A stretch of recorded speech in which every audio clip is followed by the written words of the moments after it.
Baburao Baburao Baburao Baburao Baburao Baburao. Hello, हा देशपांडे का? मी चेतन मुळे बोलतोय. कुणामुळे? देशपांडे, मकरंदचा भाचा आहे. हा हा हा, आपण आता नवविवाहित आहात ना? हो हो. हा, मी रिसेप्शनिस्ट बोलतीये.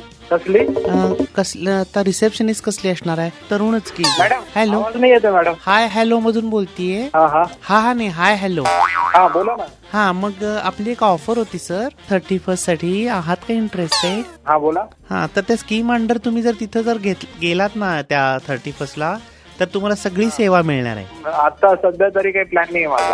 नाही सध्या नाही, रात्रीचा प्लॅन आहे तो 31st चा. बर बर. हा, तुम्ही आणि तुमची मिसेस असाल ना? तुमच्या बरोबरच असतात ना त्या सध्या? हो हो. हा, मुलं किती आपल्याला? आता लग्न आत्ताच झालंय तर मुलं कशी होतील? ओ सॉरी, नाही नाही, मी काय म्हणतेय, आपली जी स्कीम आहे ना ती खूप सुंदर आहे सर. ओके ओके, ठीक आहे मॅडम, असू द्या तुमची स्कीम तुमच्याच पाठी. नाही नाही, आमच्यापाशी ठेवून चालत नाही, आम्हाला लोकांना दिल्याशिवाय आमचं पोट कसं चालणार ना? हॅलो. बोलते का मग? अरे मग वाचू दे ना तू, आवाज. हॅलो.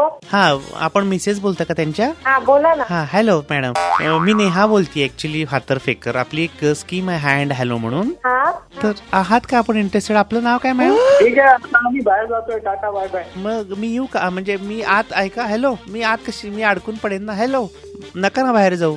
केतन, असं काय बोला? बाबूराव बाबूराव बाबूराव.